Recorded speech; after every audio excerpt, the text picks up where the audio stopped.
Nous pensons qu'il y a ici un accord qui serait vraiment bénéfique pour les Iraniens. Les médias de Téhéran rapportent sur les efforts de Téhéran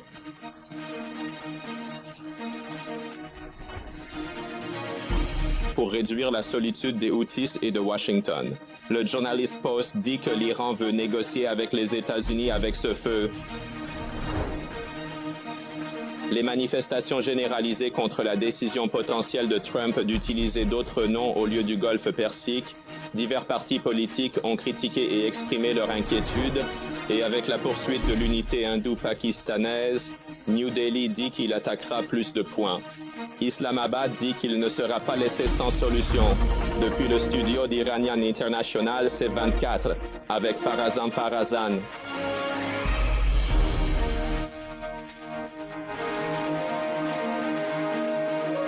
Bonjour à tous les téléspectateurs iraniens et téléspectateurs de l'Iranian International.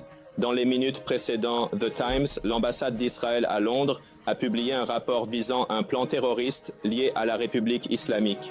Ce rapport, en plus de quelques rapports liés à l'Iran en Grande-Bretagne, a été publié en réponse à des attaques terroristes. En même temps, les rapports se basent sur le fait que l'ambassadeur iranien à Londres, après la guerre, après la libération, des responsables iraniens au ministère britannique des Affaires étrangères, l'ambassade d'Iran a lu cela de manière respectueuse et a déclaré que l'ambassadeur iranien, lors de cette réunion, il a souligné la nécessité de respecter les droits des responsables libérés.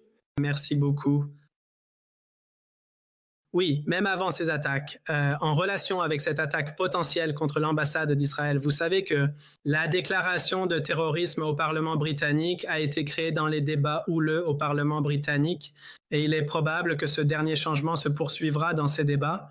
Et il y a un an, surtout après le début de la guerre à Gaza, l'engagement d'Israël avec l'Iran et le Hezbollah, les autorités de sécurité britanniques avaient également annoncé, il dit qu'il y a une possibilité que ces guerres aient un certain effet sur la Grande-Bretagne. Parce que l'Iran pourrait essayer d'attaquer les intérêts d'Israël ou que la Grande-Bretagne elle-même essaiera d'attaquer les intérêts d'Israël en soutenant Israël. Et il semble que cette prédiction était correcte. Et ces rapports qui ont été publiés samedi disent que c'était quelques heures avant l'attaque que ces personnes voulaient mener contre l'ambassade israélienne. Bien qu'au début, les médias aient dit qu'ils allaient attaquer une synagogue juive, mais aujourd'hui, le Times dit que la cible de ces personnes était l'ambassade israélienne. L'ambassade israélienne dans presque toutes les parties du monde, surtout dans des endroits comme la Grande-Bretagne, ont une protection sévère. Les Israéliens eux-mêmes ont de puissants services de renseignement. Les services de renseignement britanniques sont également bien connus. Dans le passé, de telles mesures ont été tentées par certains pays asiatiques et la République d'Afrique. Mais pourquoi pensez-vous que la Grande-Bretagne, compte tenu des développements qui ont probablement eu de telles opérations?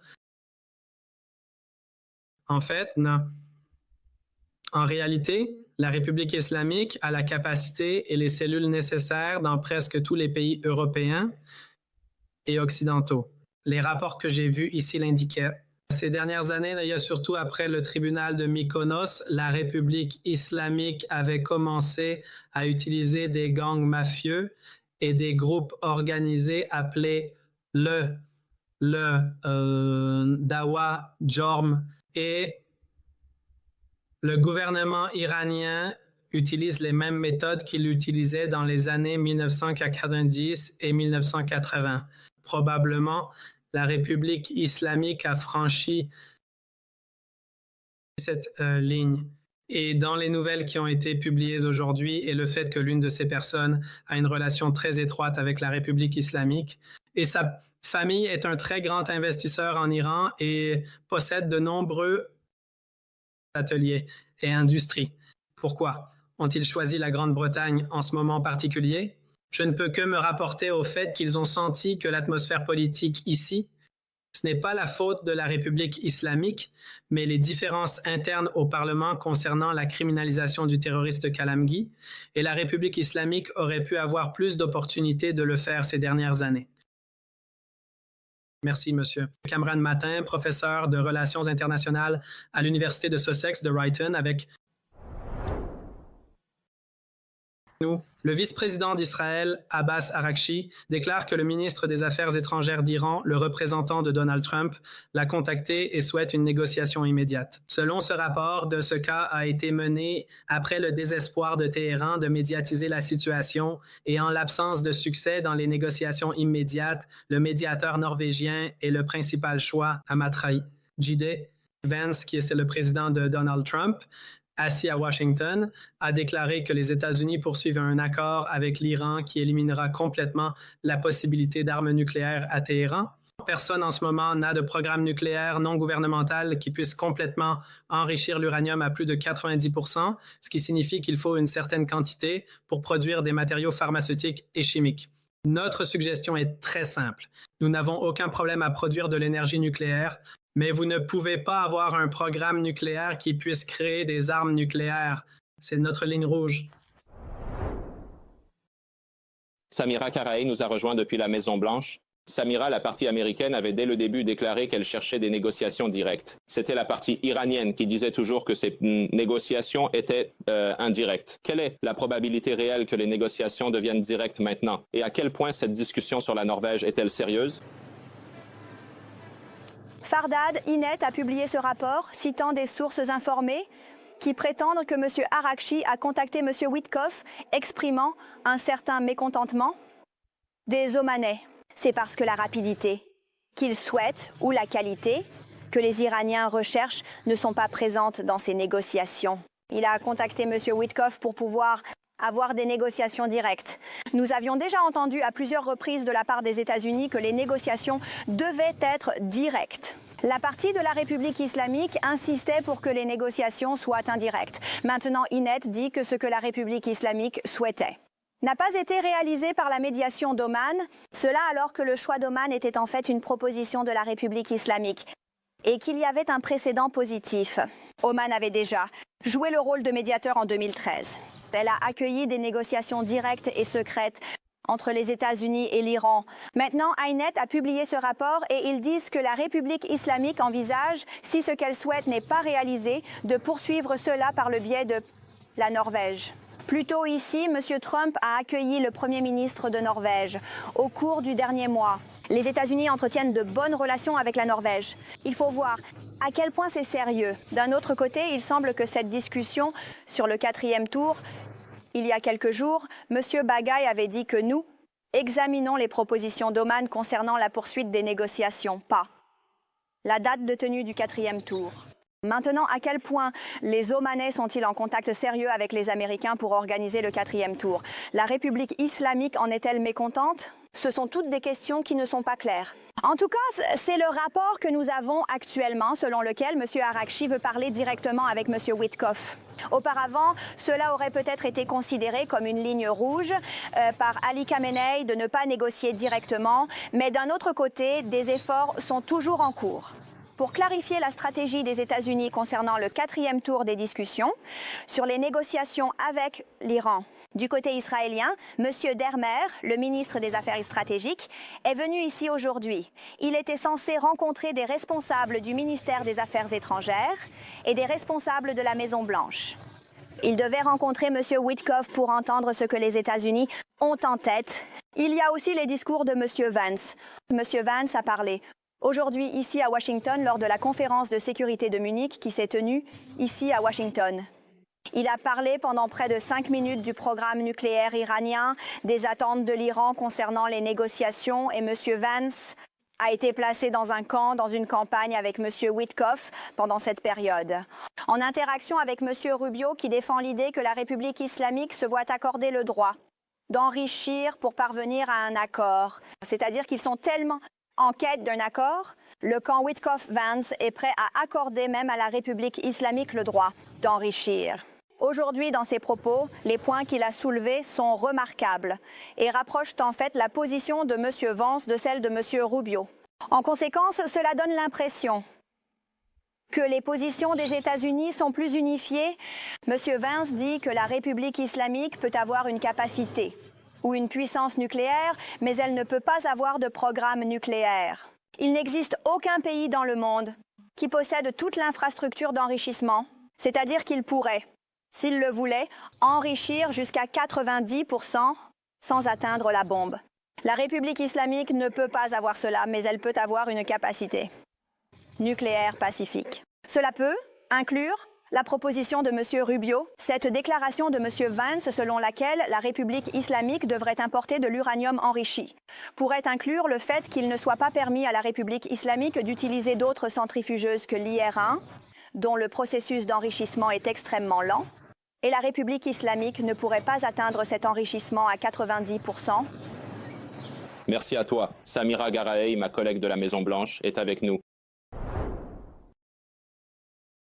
Aram Essami, professeur de sciences politiques au Montgomery College, Forough Kanani, analyste politique et chercheuse en sociologie de Francfort, avec nous. Madame Kanani, si vraiment, comme le rapporte Binet, vous pensez que les négociations deviennent plus directes ou plus directes qu'elles ne le sont actuellement, cela pourrait-il offrir une solution pour les parties iraniennes et américaines afin d'atteindre un accord? Il semble que la République islamique se trouve dans une situation très confiante. La situation dans laquelle la République islamique est actuellement piégée, d'une part, si vous regardez le jeu, c'est pratiquement un jeu de la carotte et du bâton. C'est-à-dire que dans un parcours en zigzag verbal, vous voyez au moins que les politiciens américains sont constamment en mouvement. D'une part, ils promettent un marché libre, la promesse que si la République islamique renonce à atteindre la bombe atomique et à l'enrichissement à ce stade, les marchés iraniens seront probablement libérés des sanctions et de nouvelles relations économiques s'ouvriront pour l'Iran. D'autre part, cependant, il menace que non seulement la question nucléaire doit être complètement résolue, mais que la République islamique doit également renoncer définitivement aux missiles à longue portée et au soutien aux Houthis. En fait, la situation que vous voyez est qu'il n'y a pas eu de promesse verbale homogène dans la politique américaine pour le moment, et c'est cela qui peut en réalité réjouir la République islamique, parce qu'elle peut manœuvrer sur chacun de ces points qui lui conviennent, et elle pense qu'elle pourrait peut-être gagner du temps de cette manière. Ce qui est très important pour elle. D'un autre côté, les États-Unis, jouant en fait un rôle de médiateur dans chaque guerre qui se déroule quelque part dans le monde, de l'Ukraine et de la Russie jusqu'à maintenant où ils sont dans une guerre directe avec les Houthis. En réalité, ils espèrent pouvoir gérer cette crise. Pas à cause d'une bonne volonté particulière, il semble plutôt que la gestion de la situation soit ce qui compte pour elle. La situation concernant la République islamique semble exactement la même. Donc, ce qui semble être le cas, c'est que je pense que la plupart de ce que nous devons reconnaître en ce qui concerne les débats se déroule en coulisses. Pourquoi des politiciens comme Marco Rubio n'ont pas les mêmes discours que M. Wentz? Et chacun exprime des attentes différentes dans leur discours concernant les débats avec la République islamique, cela reste pour moi personnellement incompréhensible. Mais bon, c'est ça la politique. En politique, on peut presque dire avec certitude que l'on ne voit pas une honnêteté absolue. Nous voyons une partie de l'histoire. Comme on dit, nous voyons la surface de l'eau et ce qui se passe sous ces discussions. Et ce qui fait que cette politique de la carotte et du bâton, même parmi le discours des Américains, envers la République islamique n'est pas une politique pure et homogène. Cela reste encore flou pour moi. Mais je pense que si nous devons identifier un coupable dans ce domaine, nous devrions considérer M. Trump lui-même comme responsable, car il semble qu'il veuille simplement laisser une trace durable de lui-même dans ce domaine. En fait, une sorte de marchandage politique. Si vous vous souvenez comment il avait ridiculisé le discours concernant l'accord sur le nucléaire iranien. Ceux qui l'avaient signé, il faisait référence aux dirigeants américains de l'époque. Mais maintenant, il semble qu'il se satisferait, même de quelque chose de similaire. En fait, cela pourrait sembler que le principal problème de Trump était pourquoi? Je n'ai pas signé cet accord. Quelque chose qui est maintenant exprimé différemment de la manière dont cela avait été présenté à l'époque. Mais tout cela reste de toute façon des suppositions concernant Trump.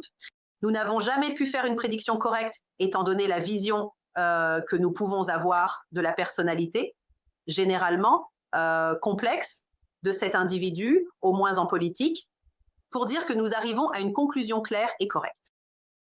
Monsieur Hassami, comment voyez-vous les propos de J.D. Vance? Parce qu'il répète, maintenant aussi que le programme d'enrichissement qui aboutirait soi-disant à un nucléaire n'est pas acceptable. Mais il semble qu'il y ait encore un certain degré d'ambiguïté dans ses propos. Il dit qu'ils ne peuvent pas accepter ce type d'enrichissement qui pourrait soi-disant aboutir à un nucléaire. Accepteront-ils, par exemple, 3,67? D'où vient cette ambiguïté? Pourquoi la partie américaine ne donne-t-elle toujours pas de réponse claire, ferme et précise? Eh bien, maintenant, la question est devenue très importante. Elle a été disséquée concernant ce débat verbal et les discours qu'ils utilisent, les récits qu'ils racontent, mais je vais parler des propos de J.D. Vance. Voyez-vous, ce n'est rien d'autre que ce qui est dit dans, en fait, le TNP, si je ne me trompe pas, l'article 5.4 du TNP s'engage. C'est-à-dire que ce même propos établit spécifiquement une distinction concernant l'accès aux armes nucléaires entre Pacifique et armes nucléaires. Ce que J.D. Vance dit en réalité, c'est exactement ce que toute personne engagée envers le traité TNP a le droit d'utiliser à des fins pacifiques ou pour une utilisation domestique. Maintenant, l'enrichissement et ensuite l'adhésion, le protocole additionnel du TNP et la question de l'inspection et comment en réalité la subtilité de ce travail est de savoir si la vérification peut être effectuée et comment, c'est le débat. Je ne vois pas de contradiction ici. Cela contredit beaucoup leur première déclaration qu'Aiki Tege fait avait pour plafond le modèle libyen. Eh bien, ce modèle libyen, à mon avis, n'est pas sur la table actuellement. C'est-à-dire que si vous pouvez effectuer l'enrichissement en dessous de 14%, 3,6%, cela fait partie des droits de tous les pays qui ont signé le protocole. C'est ainsi que je le vois. Madame Kanani, le temps semble être contre la République islamique. Ce délai de 2 mois que M. Trump a défini, bien sûr, on ne sait pas exactement quand il commence et quand il se termine, mais il semble qu'il touche à sa fin. La semaine prochaine, M. Trump sera également au Moyen-Orient. Il semble que nous approchons du moment crucial de ces négociations. Si vous pouviez nous donner un aperçu basé sur ce que les deux parties ont publié ou divulgué aux médias jusqu'à présent, quelle est votre évaluation? Sommes-nous vraiment proches d'un accord? Ou la probabilité d'une confrontation est-elle plus élevée maintenant? En réalité, c'est une prévision très difficile à faire. Donc, pour que la République islamique a essentiellement lancé une série de slogans comme celui disant que l'énergie nucléaire est un droit inaliénable. C'est un slogan que nous avons entendu pendant des années. Mais nous sommes sûrs que si la survie de la République islamique est en jeu, le coût que cela a représenté pour le peuple iranien au fil des ans, atteignant des milliards de dollars, n'a pas vraiment d'importance pour elle. Et si nécessaire, ils le mettront de côté. Pour eux, la survie constitue naturellement la priorité de 1 à 100. D'un autre côté, il faut considérer que les seuls acteurs des négociations ne sont pas l'Iran ou pas les États-Unis. Nous avons ici plusieurs autres acteurs importants. Prenons la Russie qui a été à l'origine l'un des partenaires techniques des installations nucléaires de l'Iran. Elle a fourni l'une des aides les plus importantes, même jusqu'à l'exploitation de ces installations. Cependant, en pratique, un Iran nucléaire ne lui apportera aucun avantage et si elle devait prendre position, elle abandonnerait certainement. L'Iran, en particulier, la République islamique dans ce domaine. L'impact d'Israël ne doit pas être sous-estimé. Le modèle libyen a été mentionné. La discussion sur les missiles à longue portée montre que ce sujet concerne l'insécurité régionale et Israël présent dans ces négociations. Les missiles à longue portée gagnent en importance dans les négociations. Maintenant, Israël a déclaré et répète cela à plusieurs reprises. Vous le voyez dans leurs médias, même dans les déclarations de leurs responsables. Ils disent que si les bases des négociations aboutissent à un accord qui permettrait à l'Iran de rester nucléaire ou ne réduirait pas ses actes de malveillance dans la région, ils agiront de manière indépendante. Bien sûr, il faut prendre en compte qu'Israël a actuellement, comme on dit, de nombreux problèmes politiques et militaires, ce qui peut parfois amener la République islamique à regarder cette revendication avec scepticisme.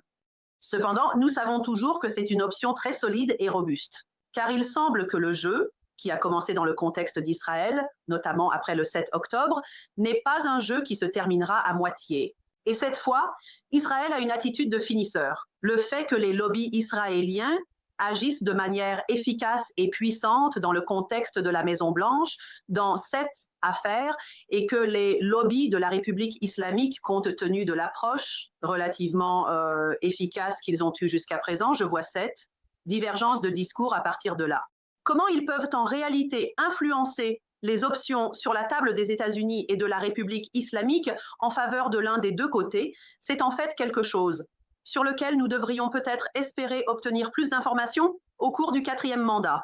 Je n'ai pas de prédiction absolue pour le moment, mais il ne semble pas que la situation des droits de l'homme en Iran soit vraiment importante pour les États-Unis, ni même d'autres questions en dehors du débat sur le nucléaire, et cela pas seulement en termes d'énergie nucléaire. Il semble plutôt que la bombe nucléaire soit ce qui compte pour eux en ce moment. Par conséquent, je pense que les États-Unis n'ont pas joué le rôle qu'ils auraient dû dans ce jeu, d'autant plus qu'ils ont eux-mêmes déclaré dans leurs médias qu'il y avait eu de vives critiques concernant les premiers et deuxièmes tours de négociation. Le rôle qu'on attendait d'eux pour influencer la République islamique n'a pas encore été rempli. Je ne sais pas encore s'ils viendront à la table avec des atouts lors du 4e tour. Monsieur Hassami, naturellement, la voie diplomatique n'est pas un chemin tout ou rien. Il est possible qu'il donne certains avantages et en reçoive d'autres en retour.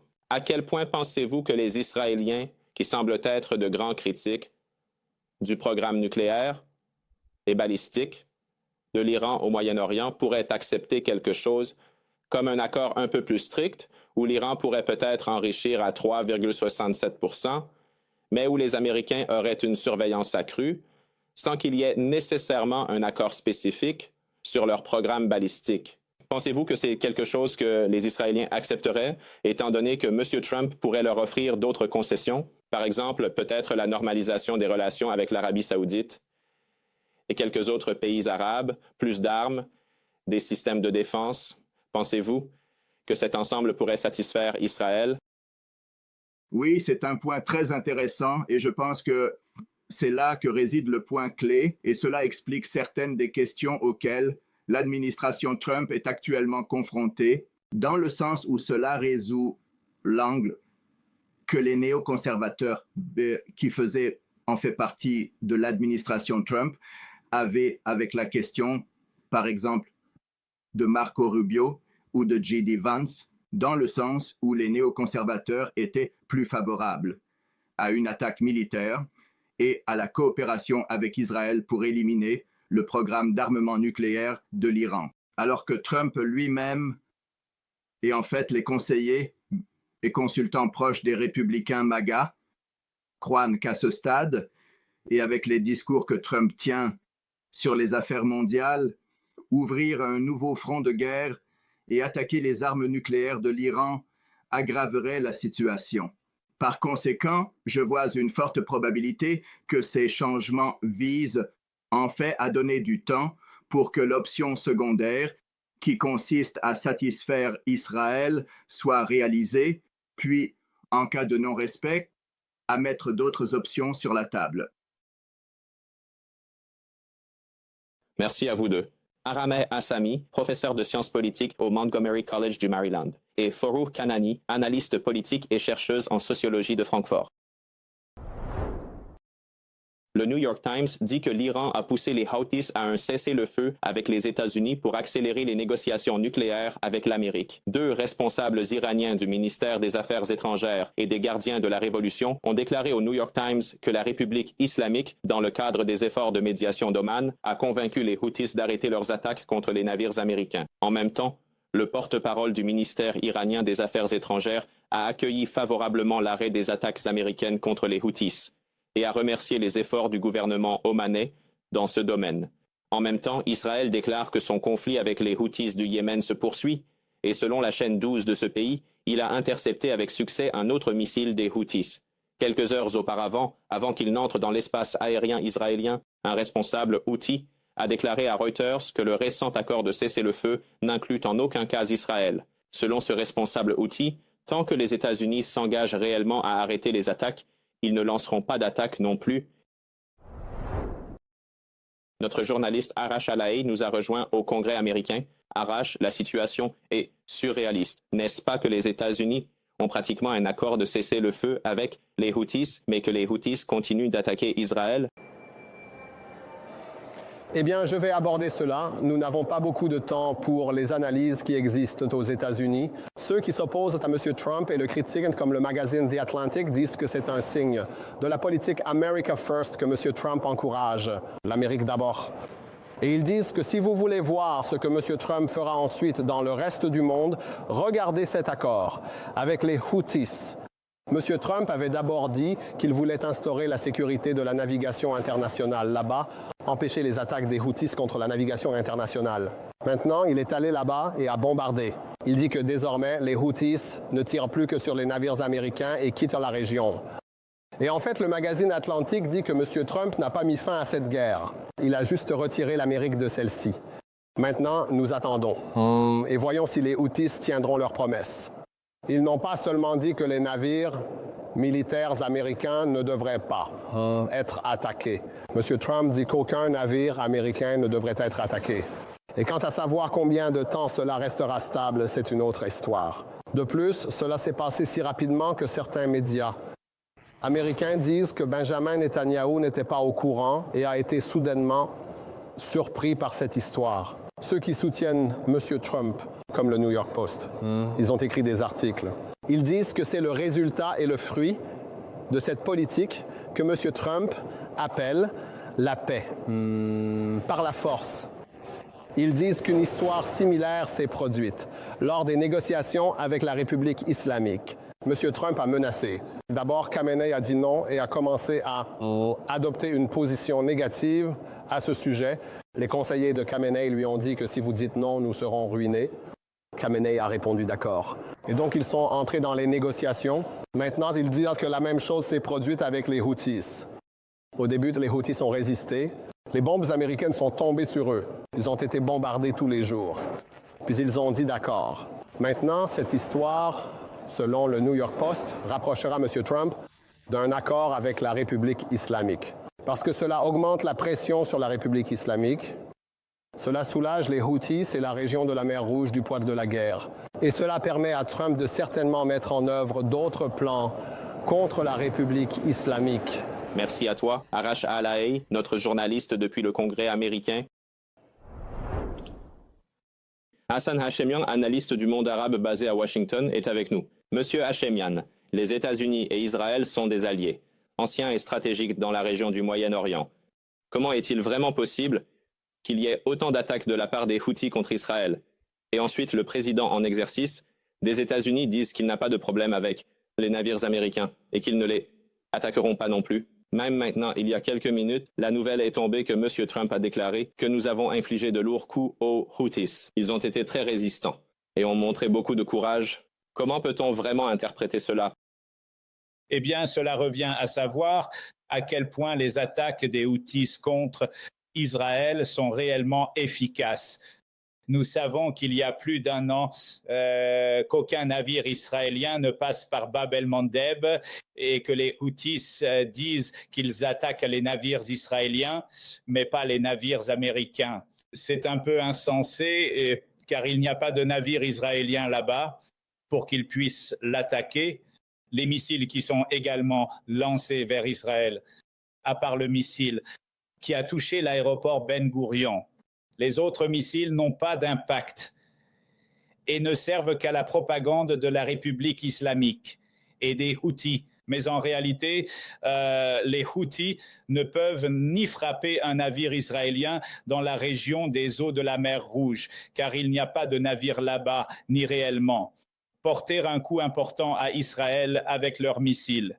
Par conséquent, monsieur Trump sait ignorer cela, mais en échange, il a obtenu de très grandes concessions de la République islamique.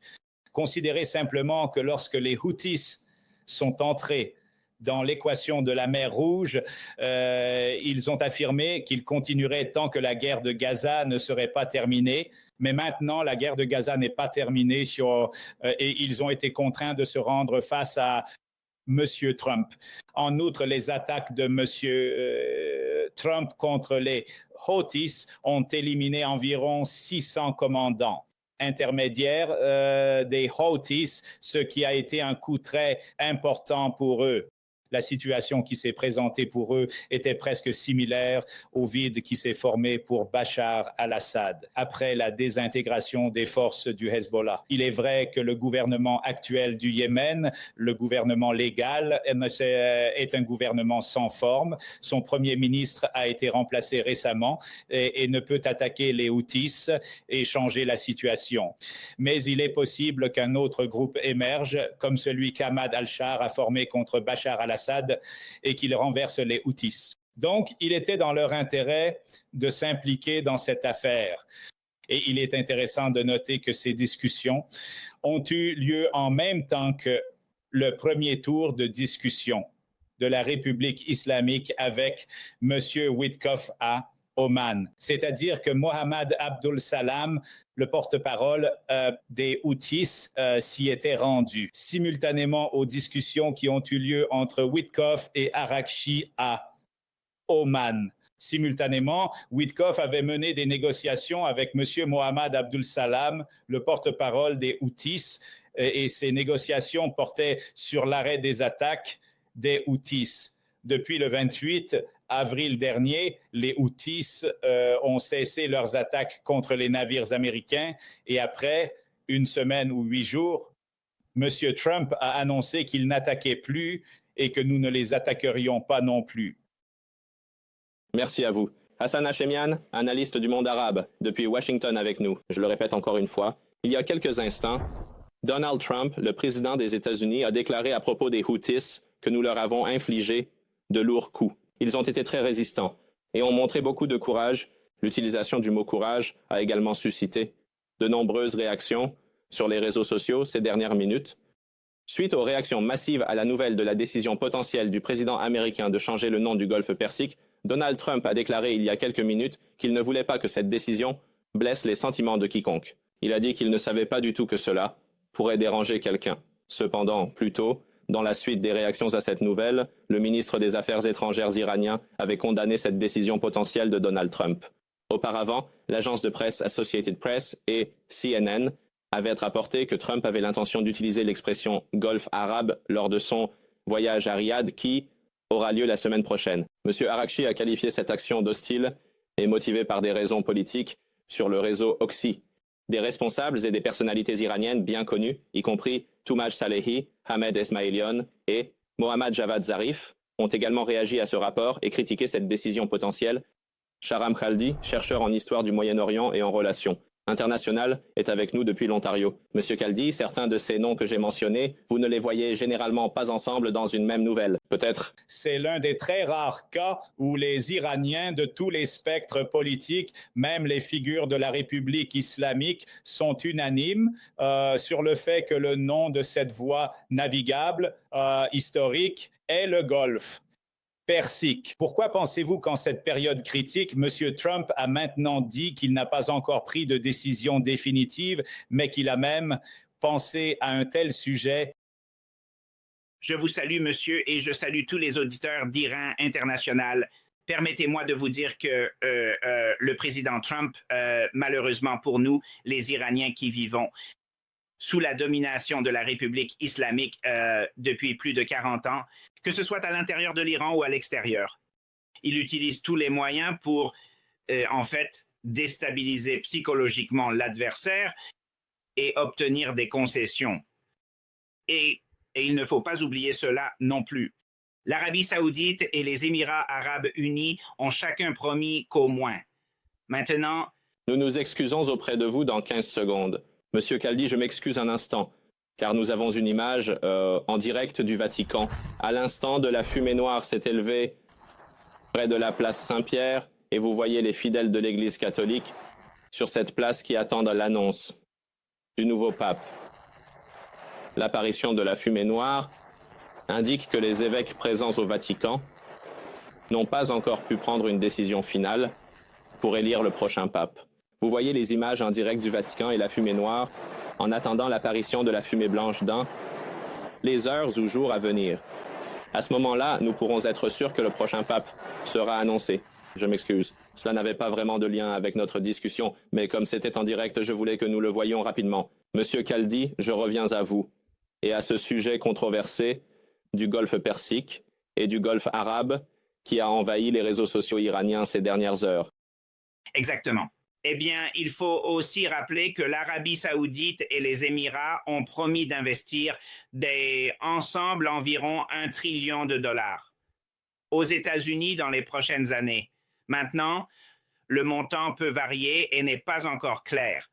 Mais le président Trump a toujours aimé le côté qui est prêt à venir généreusement et à coopérer avec les États-Unis, notamment dans cette guerre tarifaire, et ensuite pouvoir l'utiliser comme levier de pression dans un autre sujet qui est en fait le sujet des négociations nucléaires. Pourquoi ne pas profiter des deux?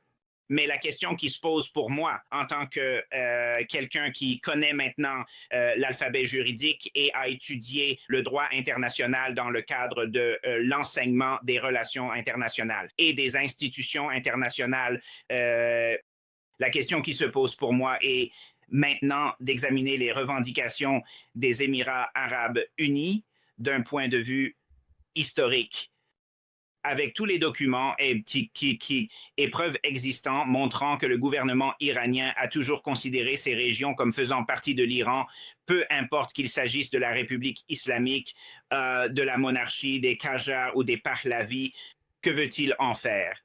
Avec les documents d'archives de la compagnie pétrolière anglo-iranienne, la Grande-Bretagne détenait finalement des actions en tant qu'État impérial qui, en réalité, soutenaient ces pays, je m'excuse de le dire, et ces Émirats qui n'étaient pas encore des pays, mais des ports sous la protection britannique. Dans la compagnie pétrolière anglo-iranienne, dans ses archives, ces îles étaient considérées comme faisant partie de l'Iran. Disons que tout cela, ils ne prennent pas en compte le président Trump.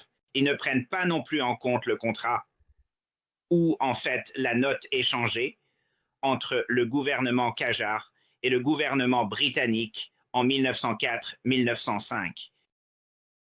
Mettons tout cela de côté. Depuis 1971, c'est-à-dire depuis 1350 du calendrier persan, l'Iran a contrôlé ces îles et les Émirats n'ont pas porté cette affaire devant la Cour de justice.